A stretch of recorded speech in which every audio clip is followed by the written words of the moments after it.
नमस्कार दोस्तों, मैं डॉक्टर अजय लक्ष्मीकांत दुबे, आज का आपका होस्ट।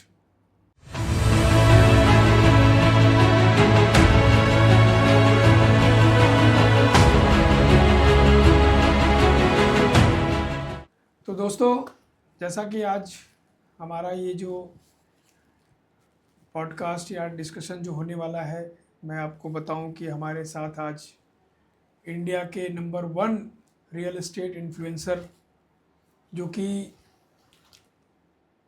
रियल एस्टेट के शाहरुख खान भी इनको कहा जाता है, बहुत सारी जगहों पे मैंने सुना है। तो आज हमारे साथ हैं सागर। सागर जी, कैसे हैं आप? बहुत बढ़िया, thank you so much for the wonderful introduction. तो सागर जी, जैसा कि हम सभी को, पूरे इंडिया को ही मालूम है कि आपका सोशल और डिजिटल का प्रेजेंस तो बहुत ही ज़बरदस्त रहा है। हमें जानना है आपकी जो रियल स्टोरी है उसके बारे में, आप मुझे कुछ बताएं। सब लोग ये सवाल मुझसे पूछते हैं, बट या रियल स्टोरी ऐसी है कि आप सुन के ऐसे आपके आंखों में आंसू आ जाएंगे। तो मैं जब पैदा हुआ था, मैं एक 1 रूम किचन के फ्लैट में पैदा हुआ था, जहाँ पे 10 लोग रहते थे, और वो सिर्फ 250 स्क्वायर फीट का फ्लैट था, और वो पुरानी बिल्डिंग थी कि बिल्डिंग कभी भी गिर सकती है। और उसके अलावा मेरे पिताजी टेलर थे, एंड ग्राउंड फ्लोर पे हम लोग रहते थे। हम लोग रात को भी इस डर से सोते थे कि पानी ना आ जाए घर के अंदर। That kind of scenario. कहाँ पे रहते थे? विले पार्ला ईस्ट। यस। सो ऐसा था।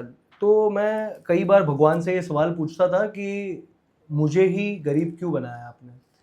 आज इतने सारे लोग हैं दुनिया में, इन लोगों को इतना आलीशान घर, ये वो, तो मुझे ऐसा क्यों? तो फिर मुझे किसी ने कहा कि अगर आप गरीब पैदा हुए हो तो उसमें आपकी गलती नहीं है, लेकिन अगर आप गरीब मरते हो तो उसमें आपकी गलती है। तो मैं बोला, गरीब पैदा तो हुआ हूँ, लेकिन मेरे पास 2 हाथ है, 2 पाँव है, ये सबसे बड़ा दिमाग है, सब कुछ तो बराबर है, मैं हैंडीकैप तो नहीं हूँ। yes. मैं अमीर बनूंगा, और ऐसा अमीर बनूंगा कि मेरी 7 पुश्तें याद रखेगी मुझे कि हमारे ख़ानदान में एक सागर विसावाड़िया करके जन्मा था और उसने पूरा इतिहास बदल के रख दिया। क्या बात है। yes. तो अजय जी, आप भी मीरा भाईंदर एसोसिएशन के चेयरमैन हो, प्रेसिडेंट हो, करता धरता हो। मैंने आपके बारे में बहुत सुना। इनफैक्ट आज मेरा सौभाग्य है कि मेरा आपके साथ पॉडकास्ट करने का मौका मिला है मुझे। कितने सालों से मैं आपके बारे में सुनता हूँ, सिंस कोविड में भी आप बहुत फेमस हो गए थे, तो लेकिन हमारी कभी मुलाकात नहीं हो पाई।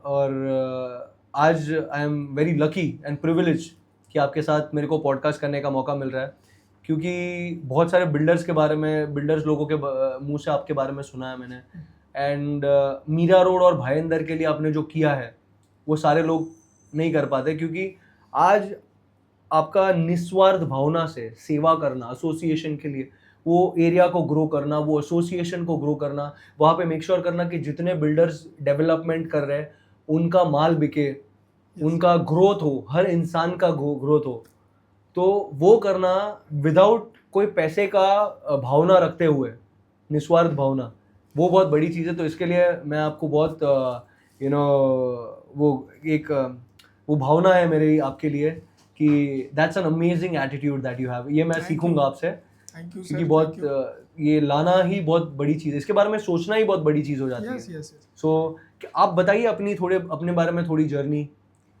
देखिए, मेरी भी जर्नी बहुत, जैसा कि मैंने इसके पहले भी मैं बताया था और मैं आज आपको बताता हूँ।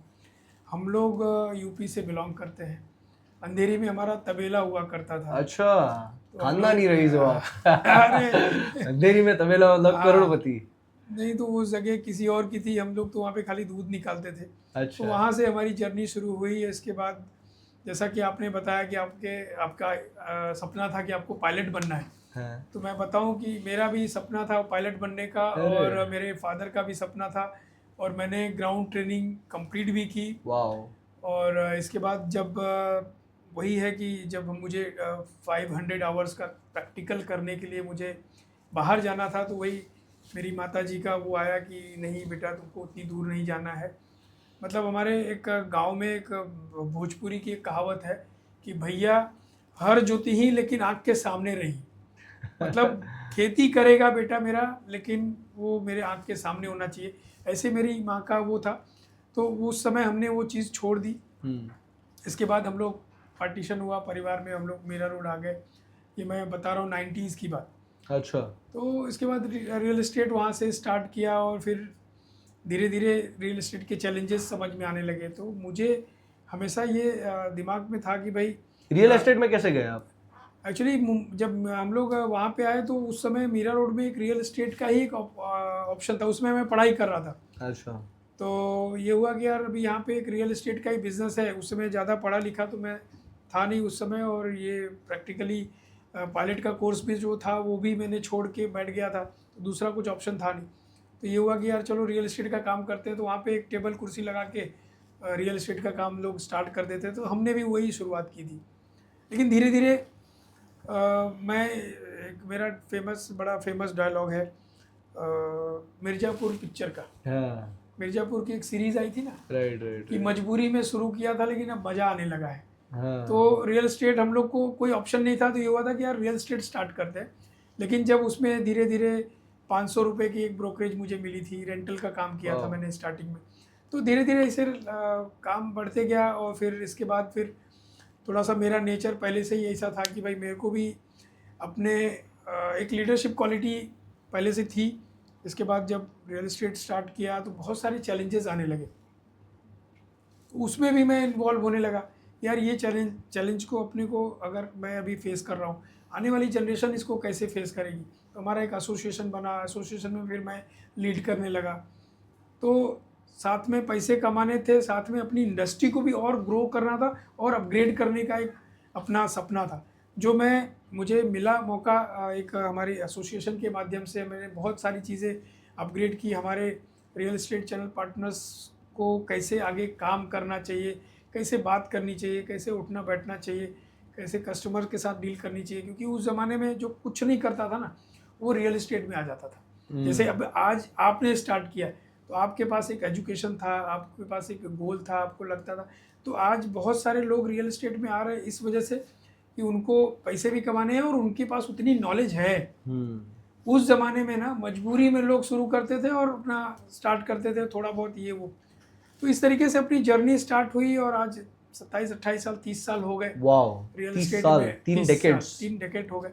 और अभी चल रहा है, अच्छा चल रहा है। और मैं अभी हमेशा हमारा है कि वो रहता है, अपनी इंडस्ट्री को अपग्रेड करो, अपने डेवलपर को अनकंडीशनल जितना हो सके सपोर्ट करो, क्योंकि बिल्डर और सीपीज का एक अपना एक बाउंडिंग है, अपना एक नाता है। तो उस चीज़ को हम जितना अपग्रेड करके चलेंगे उस हिसाब से हम आगे बढ़ सकेंगे। तो ये हमारी छोटी सी जर्नी थी। वाह, तो दैट्स अमेजिंग। लेकिन आप बहुत अच्छा कर रहे हो, एंड मैं आशा करता हूँ कि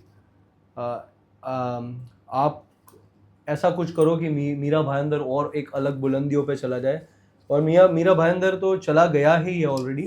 और उसमें आने वाले टाइम में मुझे लगता है इतिहास की किताब लिखी जाएगी मीरा भाईंदर की, तो अजय दुबे जी का नाम जरूर आएगा। अरे इतिहास में मेरा नाम आवे नहीं आवे, लेकिन मैं हमेशा चाहता हूँ कि हमारे शहर को कैसे मैं ज़्यादा से ज़्यादा उसको बाकी के लोगों को मैं बताऊँ कि मीरा भाईंदर आज की तारीख में सबब का सबसे फास्टेस्ट ग्रोइंग सिटी है।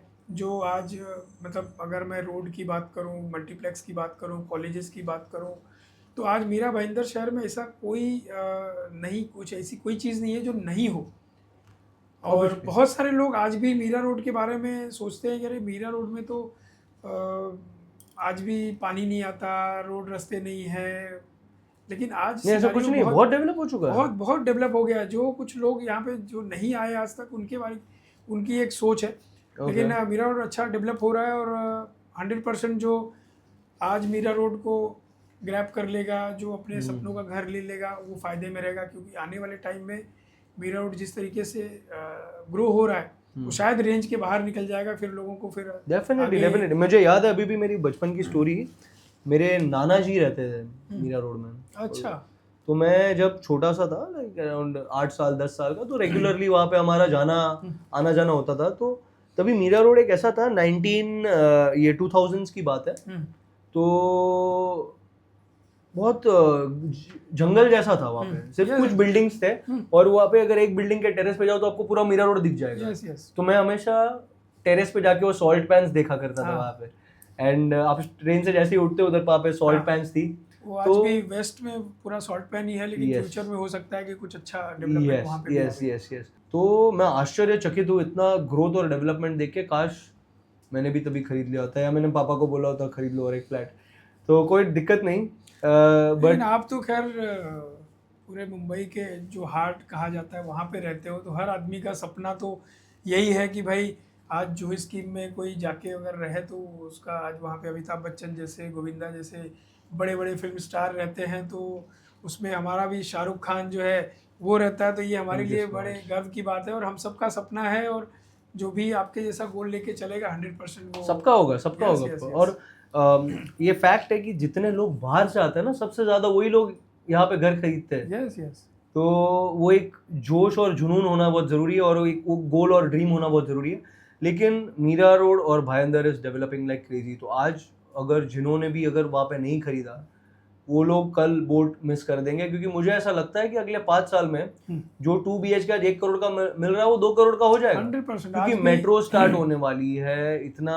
24 आवर्स वाटर सप्लाई आ गया है, और वहाँ का वेदर कितना अच्छा होता है। Yes, मुझे लगता है कि जो वेस्टर्न सबर्ब्स का वेदर होगा और मीरा रोड का वेदर होगा, उसमें 2 डिग्रीज कम होगा। यस यस 100%, क्योंकि सराउंडिंग में पूरा ग्रीनरी। ग्रीनरी है। आज मीरा रोड इसलिए भी बहुत जाना जाता है कि मीरा रोड में ग्रीनरी बहुत है, और सराउंडिंग में भी जैसे घोड़बंदर रोड है, इधर उधर तो बहुत सारी और एक greenery है। एडवांटेज है, वहाँ पे कूल लोग रहते हैं आप जैसे, हाँ जिससे वेदर और कूल हो जाता है। राइट। तो है। तो सर आप हमेशा मीरा रोड भाईंदर करते हो। आज अगर जो भी व्यक्ति उसमें इन्वेस्ट करेगा, उसको कितना % का रिटर्न्स मिलेगा, और वहाँ पे इन्वेस्ट करने का फायदा क्या है, क्या खास बात है वहाँ का? देखिए मीरा रोड में सागर भाई, मैं तो चाहूँगा कि एक बार आप मीरा रोड आओ, मैं आपको घुमा के दिखाता हूँ, फिर आपको समझेंगे कि मैं इतना मीरा भाईंदर क्यों कहता हूँ। और आज की तारीख में जो लोगों ने मीरा भाईंदर में, अभी मैं चूँकि 30 साल से रह रहा हूँ, लेकिन बहुत सारी अपॉर्चुनिटी आज भी है। आज हमारे यहाँ पे जिस तरीके का कनेक्टिविटी है, मुंबई से सटा हुआ है, ऐसी बहुत सारी चीज़ें, और जिस तरीके की अभी कंस्ट्रक्शन क्वालिटी हमारे यहाँ पे हो रही है, बड़े बड़े ब्रांड डेवलपर, चाहे लोधा हो, चाहे ऐसे सनटेक हो, या इस तरीके के बड़े बड़े ब्रांड्स जो वहाँ पे आ रहे हैं आज वहाँ पे, ये सब चीज़ें, और जो हमारे जो वहाँ पे प्रशासन जिस तरीके से काम कर रहा है, जैसा भी हमारे परिवहन मंत्री हो गए अभी प्रताप सरनाइक जी, नरेंद्र मेहता जी जो हमारे MLA हैं, तो ये लोगों ने मीरा भाईंदर शहर को इतनी तेज़ी से ग्रो कराया, और अभी भी बहुत सारी ऐसी अपॉर्चुनिटी होने वाली है, इसलिए आज मीरा भाईंदर है। और मैं तो यही बोलूँगा कि एक बार आप विज़िट करके जाओ, देखोगे तो समझोगे। और बाकी जो मीरा भाईंदर में रह रहे हैं उनको पता है। आज अगर आप मीरा रोड या भाईंदर के लोगों को बोलो कि भाई आप कांदिवली बोरीवली चले जाओ, कोई नहीं जाएगा, क्योंकि 90% बिजनेस तबके के लोग मीरा भाईंदर में रहते हैं। क्या डेवलपमेंट्स होने वाले वहाँ पे, इंफ्रास्ट्रक्चर डेवलपमेंट्स आने वाले? इंफ्रास्ट्रक्चर है, बाकी और भी क्या बहुत सारी इंफ्रास्ट्रक्चर डेवलपमेंट्स आने वाले कुछ सालों में? आने वाले कुछ सालों में जैसे वहाँ पे सबसे मेन जो हमारा मीरा भाईंदर का डेवलपमेंट है वो रियल एस्टेट ही है। वहाँ पे सब गगनचुंबी इमारतें बन रही हैं। गगनचुंबी? यस नोट सब। Down this point guys. और उसके साथ साथ जैसे हमारे कोस्टल रोड की, मेट्रो की कनेक्टिविटी हो रही है। कोस्टल रोड मेट्रो के ऊपर तो मैं एग्री करता हूँ, क्योंकि जब भी कोई एरिया में इंफ्रास्ट्रक्चर बनता है उसका रेट बढ़ता है, इकोसिस्टम ग्रो होता है। तो सागर मैं आपसे ये पूछना चाहूँगा कि आजकल जैसे कि आप इतने बड़े इंडिया के नंबर 1 इन्फ्लुएंसर हैं रियल एस्टेट के, और भी ऐसे बहुत सारे मैं देखता हूँ, आए दिन रील्स पे मैं बहुत सारे ऐसे इन्फ्लुएंसर को देखता हूँ, और मैं बहुत सारे लोगों को पहचानने की भी कोशिश करता हूँ जिनका रियल एस्टेट से तो कोई लेना देना होता नहीं है। फैशन इन्फ्लुएंसर्स और ट्रैवल इन्फ्लुएंसर्स, लेकिन वो रियल एस्टेट को प्रमोट करते रहते हैं, कोई भी प्रोजेक्ट को कहीं पे भी खड़े होके कुछ भी उसके बारे में बोलना। तो ऐसे लोग जो है हमारे जो बायर्स होते हैं, ये सही इन्फॉर्मेशन हमारे बायर्स को दे रहे हैं। ऐसा कहीं तो नहीं कि कहीं वो मिसगाइड कर रहे हो, या कहीं भी कोई भी प्रोडक्ट को किसी भी तरीके से, जैसा कि मैं लड़कियों को देखता हूँ जिस तरीके से मिसगाइड कर रहे हैं। एक्चुअल में ये मिसगाइड कर रहे हैं। आप अगर देखे जाओगे तो एक फैशन इन्फ्लुएंसर जो होते हैं उनको खाली मेकअप का नॉलेज होता है, ट्रैवल इन्फ्लुएंसर होते हैं उनको घूमने फिरने का नॉलेज होता है, जो फूड इन्फ्लुएंसर्स होते हैं उसको खाली खाने का नॉलेज होता है। उनको, वो लोग तो पैसे के लिए वीडियोस बनाते हैं।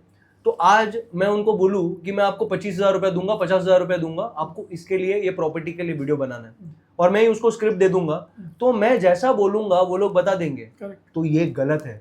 आज आप किसी को इन्फ्लुएंस कर रहे हो करोड़ों रुपया लगाने के लिए जिसके बारे में आपको कुछ पता नहीं है। अगर मैं एक चीज़ यहाँ बोलूँगा, जैसे कि हमारे यहाँ पे रेरा है, ठीक है, रेरा हमको हमारे जैसे आपके जैसे लोगों को बोलती है कि पहले ट्रेनिंग लो, यस, इसके बाद एग्जामिनेशन दो, यस, आप उसमें पास होगे तब जाके रियल एस्टेट का काम कर सकते हो। तो क्या ये सब इन्फ्लुएंसर को इतनी नॉलेज है रियल एस्टेट के बारे नहीं में? नॉलेज है उनको, रियल एस्टेट के बारे में जीरो नॉलेज है। उनको ये भी नहीं पता कि सीसी क्या होता है, ओसी क्या होता है, डॉक्यूमेंट्स क्या होता है, उस हिसाब से वो पढ़ना चालू करेंगे और प्रोडक्ट। यस। तो मैं दरख्वास्त करूंगा पहली बात तो गवर्नमेंट से और रेरा अथॉरिटी से कि इन्फ्लुएंसर मार्केटिंग रियल एस्टेट का सिर्फ उन लोगों को करने दिया जाना चाहिए जिनके पास रेरा सर्टिफिकेट है, नहीं तो परमिशन नहीं मिलनी चाहिए और उनके ऊपर एक्शन लिया जाना चाहिए। सेकेंडली, आप रियल एस्टेट इन्फ्लुएंसिंग करते हो तो आज मैं अगर कोई भी प्रोजेक्ट प्रमोट कर रहा हूं तो आप मुझे पैसा दोगे ना। आप मेरे को बोलोगे सागर ये 15 लाख रुपए ले ये प्रोजेक्ट प्रमोट करना, मैं नहीं करूंगा जब तक मेरी लीगल टीम मुझे नहीं बोलेगी कि इसका रेरा सर्टिफिकेट आ चुका है, आप इसको अभी प्रमोट कर सकते हो, तब तक मैं उसको प्रमोट नहीं करूंगा। क्यों? क्योंकि आज मेरे एक वीडियो जाने से आज 100 करोड़ 500 करोड़ की बुकिंग हो जाएगी। तो आज मैं किसी की बद्दुआ क्यों लूं, किसी के मेहनत का पैसा क्यों फंसाऊं किसी का। तो आज ये जो भी फैशन इन्फ्लुएंसर्स और वो सब कर रहे हैं, बनाओ, पैसे बनाओ, मेरे को उससे कोई दिक्कत नहीं है, लेकिन उसकी जांच पड़ताल कीजिए, वो प्रोजेक्ट के बारे में जानिए, वो डेवलपर के बारे में जानिए कि वो पैसा लेके फरार तो नहीं हो जाएगा या वो गायब तो नहीं हो जाएगा। इसमें आप पाप के भागीदारी बन रहे हो। तो ये जो भी हो रहा है वो गलत हो रहा है और इसके ऊपर एक्शन लिया जाना चाहिए रेरा अथॉरिटीज द्वारा कि इन्फ्लुएंसर मार्केटिंग सिर्फ वो ही इंसान करेगा जिसके पास रेरा सर्टिफिकेट है। क्योंकि आज मैं रियल एस्टेट का ही क्यों कर रहा हूं influencer marketing, because I am a pro in real estate. आज मेरे को 10 साल से ज्यादा हो चुके हैं, 10,000 फैमिली से ज्यादा को मैं सर्व कर चुका हूं। मेरे को रेरा के बारे में पता है, मेरे पास रेरा का सर्टिफिकेट है, मैंने एग्जाम दी है, मेरे को रियल एस्टेट का ABCD Z तक मुझे पता है। आज मेरे को कॉलेजेस बुलाती है कि आप मेरे यूनिवर्सिटी में आके उसके बारे में लेक्चर दो, आप प्रोफेसर बनो।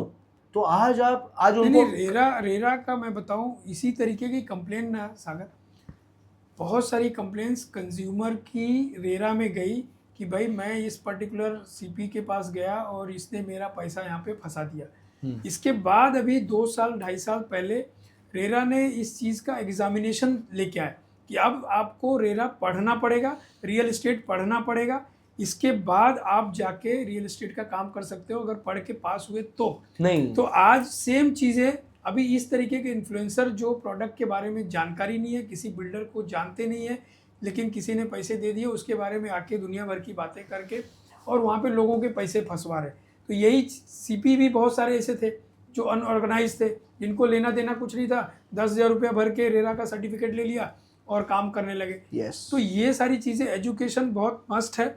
अगर आप कोई भी रियल एस्टेट का अगर डील करते हैं या रियल एस्टेट में आपको आना है तो सबसे पहले रेरा को पढ़ो, उसको समझो, क्योंकि आपके कहने से लाखों रुपए का ट्रांजैक्शन हो जाता है, किसी की हार्ड अर्न मनी जो है वो कहीं फंस जाती है। जैसा कि सागर जी ने कहा कि आप पैसे कमाओ, सब कुछ करो, लेकिन उसकी जानकारी, अब जैसे सागर जी हैं रियल एस्टेट के, हम इनको शाहरुख खान बोलते हैं, ये कहीं पे भी रियल एस्टेट के प्लेटफॉर्म पे ही दिखते हैं। ऐसा नहीं कि कल को इनको दूसरी अपॉर्चुनिटी मिल गई, चूँकि इतने बड़े इनके फॉलोअर्स हैं मिलियंस में, तो कल को ये जाके कोई भी और चीज़ का ब्रांडिंग करेंगे। जिस चीज़ की नॉलेज है वही चीज़ करनी चाहिए। और आज जो इन्होंने सजेशन दिया, ये हमारे रेरा अथॉरिटी को भी इसको सुनना पड़ेगा। यस, एंड और एक मैं लूप होल बताता हूँ रेरा का। देखो, मेरे को ब्रोकर से कोई दिक्कत नहीं है, जितने भी सारे रियल एस्टेट ब्रोकर्स हैं सब मेरे भाई बहन हैं और मैं चाहता हूँ कि सब करोड़पति बने। और मैं मेरे सोशल मीडिया के द्वारा मैं बताता हूँ उनको, और ये जो भी ट्रेनिंग मीटिंग्स में मैं जाता हूँ स्पीचेस देने के लिए, मैं उसमें बताता हूँ कि आप कैसे एक सक्सेसफुल रियल एस्टेट कंसल्टेंट बन सकते हो। लेकिन जो सिस्टम है, जो पैटर्न है, उसको तो फॉलो करना पड़ेगा।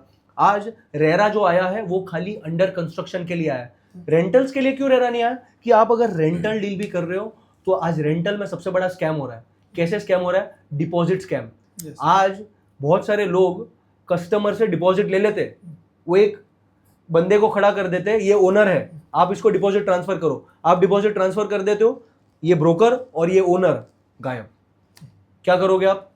ऐसे करोड़ों रुपए का स्कैम हो रहा है मुंबई में। उसके अलावा कमर्शियल स्कैम, आज कोई कोई प्रॉपर्टीज के ऊपर लिटिगेशन होता है, वो भी रेंट पे चढ़ा दी जाती है। रेंट पे जाने के बाद 2 महीने बाद वहां पे सील लग जाता है। क्यों? क्योंकि उसके कर्जा बाकी है। तो आज रेंटल्स में भी ये बड़ा स्कैम हो रहा है। और चलो आपने रेरा लाया है, मैं आपको बताना चाहूंगा कि अभी रेंटल और रीसेल में भी रेरा आने वाला है, बहुत जल्द आने वाला है, अनाउंसमेंट होएगा। बहुत खुश तो ये जो है ना, बात कुछ लोग जो है ना बेलगाम घोड़े की तरह भाग रहे हैं ना कि हमको तो रीसेल और रेंटल करते हैं तो हमको रेरा की जरूरत नहीं है। तो आपको अभी उसके अधीन आके रीसेल का भी काम करना पड़ेगा, जैसा आपने बताया। तो अभी सबसे बड़े मुद्दे पे मैं बात करूंगा आपसे कि कास्ट के हिसाब से आप किसी को रोक नहीं सकते फ्लैट देने के लिए। तो आज बहुत सारे मुस्लिम्स हैं जिनको फ्लैट चाहिए, लेकिन उनको रिलीजन के हिसाब से नहीं दिया जाता, रेंट पे नहीं दिया जाता या बेचा भी नहीं जाता। इसके ऊपर आप क्या कहना चाहते हो? सागर, इसमें मैं बताऊं आपको तो व्यक्तिगत जहाँ से बिलोंग करता हूँ, मीरा भाईंदर से, वहाँ पे भी ये चीज़ें मैंने बहुत फेस की है। इनफैक्ट रेंटल हो या रीसेल हो या आउटराइट हो, कोई भी कस्टमर आज की तारीख में मैं एक एग्जांपल दूं तो मुस्लिम का भी ऐसा कोई फ्लैट अगर हमारे पास है जो रेंट पे देना है, तो वो मुस्लिम भी ये बोलता है कि यार हमको मुस्लिम पार्टी नहीं चाहिए। ये एक बड़ा विषय है। क्यों ऐसा? अब पता नहीं, वो कुछ लोग हैं ऐसे जिन्होंने माहौल को ख़राब किया है, उसकी वजह से पूरी कम्युनिटी जो है वो बदनाम होती है। और ऐसा मैं ये नहीं बोलूँगा कि ये मुस्लिम में ही है, हिंदूज़ में भी ऐसे बहुत सारे हैं। कुछ ऐसे कट्टरपंथी लोग हैं जिनकी वजह से पूरी कौम को, लोगों को बोलने का मौका मिलता है। वही आज मुस्लिम फैमिली में भी ऐसा बहुत सारा देखा जाता है कि ये तो सोसाइटीज़ में रहते हैं तो कट्टरपंथी दिखाते हैं, ज़बरदस्ती झगड़े करते हैं। लेकिन इसके ऊपर आपका क्या कहना है, ये होना चाहिए या नहीं होना चाहिए? नहीं होना चाहिए। किसी एक पर्टिकुलर 1, 2, 4 लोगों की वजह से पूरी कम्युनिटी को इस तरीके से बैन करना या उनका बहिष्कार करना, ये बहुत गलत है। क्योंकि हमारे मतलब पूरे हिंदुस्तान में एक गंगा जमुनी की तहजीब है और ये हिंदू, मुस्लिम, सिख, ईसाई सब एक भाई भाई की तरह यहाँ पे रहे हैं। तीज त्योहार हम सब साथ में मनाए हैं। वो हमारे घर पे दिवाली मनाने आते हैं, हम उनके यहाँ पे ईद मनाने जाते हैं। तो ये भाईचारा जो है वो बना रहे। लेकिन कुछ इसको पॉलिटिकल एंगल से शायद देखते होंगे या लोग इस तरीके से। और मैं तो बताऊंगा भी कि हमारे चाहे वो हिंदू भाई हो, चाहे वो मुस्लिम भाई हो, जहाँ पे जो सिस्टम बना है उसके अधीन, उसके हिसाब से वो रहें। वहाँ पे कोई चीज़ की इस तरीके की कोई ज़बरदस्ती या कट्टरता या ऐसा दिखाने की ज़रूरत नहीं है। क्योंकि यहाँ पे ऐसी कुछ छोटी छोटी चीज़ों को लेके और उसको लोग प्रोपोगंडा करते हैं और बाद में उसमें हिंदू और मुस्लिम कब इन्वॉल्व हो जाता है वो पता ही नहीं चलता। 100% है। तो ऑडियंस को यही बताना चाहूँगा मैं कि आप लोग इंसान का दिल देखिए, इंसानियत देखिए, और हर इंसान हिंदुस्तानी है।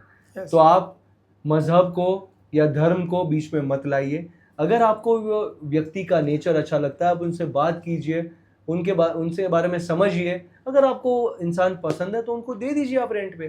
क्योंकि आपको बिल्कुल सागर जी, आपने ये जो बोला ना कि व्यक्तिगत आप उनसे मिलिए, इसके बाद भी अगर उनका कैरेक्टर आपको ख़राब लगता है ना तो आप उनको रिजेक्ट करिए, वो आपका अधिकार है। लेकिन खाली बस वो मुस्लिम नाम आ गया, वो चीज़ को आप सुन के और उनका बहिष्कार करोगे, ये ज़रूरी नहीं है। उनका कैरेक्टर देखो, उनका बैकग्राउंड देखो, उनका कहीं ऐसा अगर कुछ प्रोफाइल कुछ ख़राब रहा हो, आप उनको 100% ठोक के बोलो कि भाई हम आपको नहीं देंगे क्योंकि आपका ही।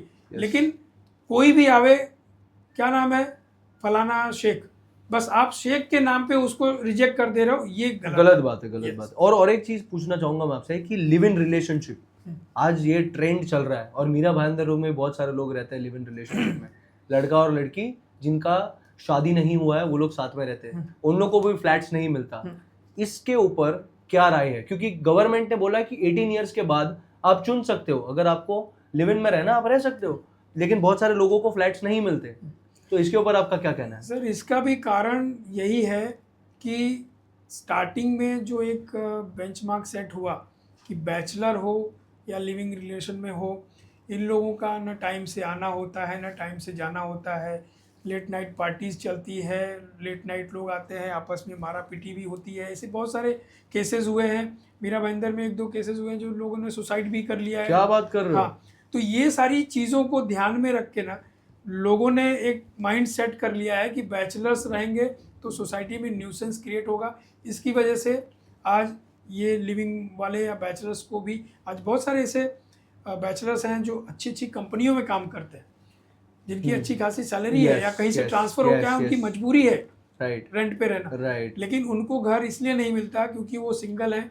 सिंगल रहेंगे तो उनके दिमाग में कुछ न कुछ, या किसी पार्टनर को लेके आएंगे, वहाँ पे मारा पीटी, ये वो सारी चीज़ें जो एग्जाम्पल। लेकिन सब लोग तो ऐसे नहीं होते ना, सब लोग नहीं होते। वही मैं बोल रहा हूँ कि यहाँ पे हम किसी को भी एज्यूम कर लेते हैं, यार ये बैचलर है ना तो 100% ये लोचा करेगा, दारू होगा, सिगरेट होगा, ड्रग्स होगा, यस ये सब करेंगे, कोई टाइमिंग नहीं होता, लेट नाइट आना। और सोसाइटीज होती है, सोसाइटी के अगर रूल को अगर आप फॉलो करके आप रहते हो तो मुझे नहीं लगता कि ना बैचलर्स को कोई दिक्कत होगी ना किसी मुस्लिम। लेकिन अगर आपका फ्लैट होगा तो आप बैचलर्स को दोगे फ्लैट? बिल्कुल, उनके प्रोफाइल को मैं जज करके दूंगा और उनको सारे टर्म्स कंडीशन बता दूंगा पहले ही कि भैया देखो हमारा ये सोसाइटी का रूल है, इसको अगर आप फॉलो करके चलोगे तो आप इसमें रह सकते हो। अगर कुछ भी सोसाइटी से कंप्लेन आए, विदाउट नोटिस हम आपको खाली कराएंगे। अगर इस कंडीशन पे कोई आएगा तो 100% उसको वो फॉलो करके चलेगा। चलिए, अगर इमेजिन कीजिए आज बहुत सारे नॉन वेजिटेरियन लोगों को भी फ्लैट नहीं मिलता जस्ट बिकॉज वो लोग नॉन वेज खाते हैं, उसके ऊपर क्या कहना है आपका? देखिए, ये चीज़ें मुझे लगता है कि जो एकदम पर्टिकुलर, जैसे बहुत सारी ऐसी बिल्डिंगें हैं जहाँ पे जैन लोग रहते हैं, हाँ ठीक है, तो वो चाहते हैं कि हमारी जो कम्युनिटी है उसमें हम ही लोग रहें, तो वो वहाँ पे तो सवाल ही नहीं है, वो अलाउ भी नहीं करते। अभी एक बिल्डिंग हमने भी बेची थी जिसमें पूरी जैन कम्युनिटी थी, तो बिल्कुल वहाँ पे ऐसा कोई इशू नहीं था। लेकिन हाँ, नॉनवेज का ऐसा मुझे मालूम है, मैं जानता भी हूँ कि बहुत सारे ऐसे हिंदूज़ भी हैं, बहुत सारे लोग नॉनवेज खाते हैं, लेकिन अच्छी अच्छी सोसाइटीज़ में रह रहे हैं, हिंदुओं के साथ मिलजुल के रह रहे हैं। लेकिन मैं आपको बता रहा हूँ, जैसे मैं तो एक गुजराती हुई, लेकिन मुझे ये चीज़ सही नहीं लगती कि सिर्फ आप गुजराती और मारवाड़ी को फ्लैट्स दे रहे हो। अगर एक दूसरे कास्ट का व्यक्ति भी है लेकिन अगर वो वेजिटेरियन है तो क्या उनको फ्लैट नहीं मिलना चाहिए? उन लास्ट वीक की बात है, दूसरे कास्ट का एक व्यक्ति था, वो वेजिटेरियन था लेकिन फिर भी उसको फ्लैट नहीं दिया गया क्योंकि उसको बोला गया आप सिर्फ गुजराती या मारवाड़ी होने चाहिए। इसके ऊपर क्या कहना चाहते हो? यही तो मतलब मैं बता रहा हूँ ना, ये धीरे धीरे, पहले क्या हुआ, हिंदू मुस्लिम हुआ कि नहीं यार हमारी कम्युनिटी में हम मुस्लिम्स को नहीं देंगे, ठीक है। अब ये धीरे धीरे हर कोई अपना एक कम्युनिटी बनाते जा रहा है। गुजराती सोच रहा है कि हमारी एक कम्युनिटी बने, जैन लोग सोच रहे हैं कि हमारी कम्युनिटी बने। तो ये अगर सब लोग अपने एरिया में अपनी अपनी कम्युनिटी बनाएंगे ना, तो ये सारी चीज़ें बहुत बड़ी, फ्यूचर में बहुत बड़ी समस्या होगी। इस चीज़ को रोकना चाहिए, सबको मिलजुल के रहे, सोसाइटी के जो टर्म्स कंडीशन है उसको फॉलो करो। बाकी मुझे नहीं लगता है कि भाई आप अपने कम्युनिटी में रहोगे तो बहुत सेफ हो, ये कोई ज़रूरी नहीं है। आज बहुत सारे लोग हैं, आज अगर अपन टाउन में चले जाए ना तो वहाँ पे ऐसी कोई चर्चा ही नहीं कि भाई ये हिंदू है कि मुस्लिम है। 80-90 के माले के बिल्डिंग में सब मिलजुल के रहते हैं। हाँ, सारे सोसाइटीज, वहाँ पे कुछ नहीं।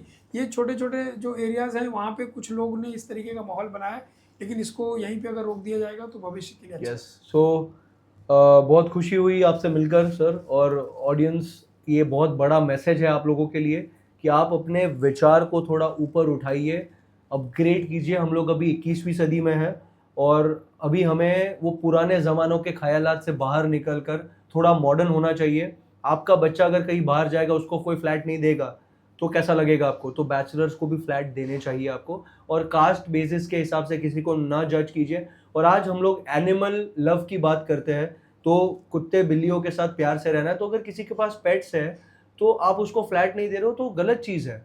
तो आज उन लोगों को भी फ्लैट मिलना चाहिए, और हर इंसान को आप मिल के जज करें उसको, rather than आप उसकी प्रोफाइल देख के आप उसको रिजेक्ट करें। हम एक ऐसा एनवायरनमेंट क्रिएट करना चाहते हैं जहाँ पे सब प्यार खुशी के साथ रहे, है कि नहीं Dubey ji? Yes yes yes, बिल्कुल बिल्कुल। तो सागर जी, जैसा कि आज हम लोगों ने इतनी सारी टॉपिक पे बातें की, बहुत सारी अंदर की बातें भी निकली, तो ये पूरे टॉपिक पे हम सब आपस में चर्चा की। कैसा लगा आपको और क्या कहना चाहेंगे? मज़ा आ गया मुझे, मैंने एक्सपेक्ट नहीं किया था इतना इंसाइटफुल सेशन होगा जहाँ पे हम लोग एक एक चीज़ को कवर करेंगे। और मुझे आपसे मिलके भी बहुत खुशी हुई, आपकी जर्नी के बारे में जानकर मुझे अच्छा लगा कि आप कहाँ से आए थे और कहाँ तक आज पहुँच चुके हो, और आज आप भी लोगों के लिए इंस्पिरेशन बन चुके हो। एंड ये जो हम लोग हमारा पॉडकास्ट हुआ है, ये ऑडियंस के लिए बहुत नॉलेजेबल सेशन होने वाला है, एंड बहुत सारे लोग इससे बहुत कुछ सीखने वाले हैं और उनकी विचारधारा बदल जाएगी। मुझे लगता है ये OMG 3 है ये, ओ माई गॉड 3 मूवी Okay. जैसा बन चुका है थोड़ा बहुत। और Yes, yes. मुझे बहुत अच्छा लगेगा आने वाले टाइम में और भी आपके साथ पॉडकास्ट करने का मौका मिले, Sure, और sure. सेवा करने का मौका दीजिएगा मुझे। मीरा भाईंदर के लिए अगर मैं कुछ कर पाया तो मुझे सौभाग्यशाली फील होगा। नहीं, बहुत जल्दी हम लोग एक बार मीरा रोड में मिलेंगे और कुछ ऐसे प्रोडक्ट मैं आपको बताऊंगा जिसके बारे में आपको थोड़ा सा वहाँ पे उनको थोड़ा सा सपोर्ट और आपका जो स्टाइल है उस हिसाब से उनको भी थोड़ा प्रमोट करना है। डेफिनेटली मुझे प्रतीक्षा रहेगी इस चीज़। Yes yes yes, thank you sir. Thank you. तो listener, thank you so much. आप सभी ने ये डिबेट देखी, अगर पसंद आई हो तो ज़रूर इसको लाइक, शेयर और कमेंट ज़रूर करिएगा। और एक चीज़ ज़रूर मैं चाहूँगा कि अगर आपके माइंड में ऐसी कोई भी ऐसी टॉपिक रियल एस्टेट से रिलेटेड अगर आपको लगता है कि मैं अपने इस पॉडकास्ट में, अपने इस डिस्कशन में लेके आऊँ, तो आप ज़रूर मुझे कमेंट करके बताइएगा। मैं ज़रूर आपका जो सजेशन है वो हम 100% उसको नेक्स्ट हमारे पॉडकास्ट में ज़रूर लेंगे। Thank you so much.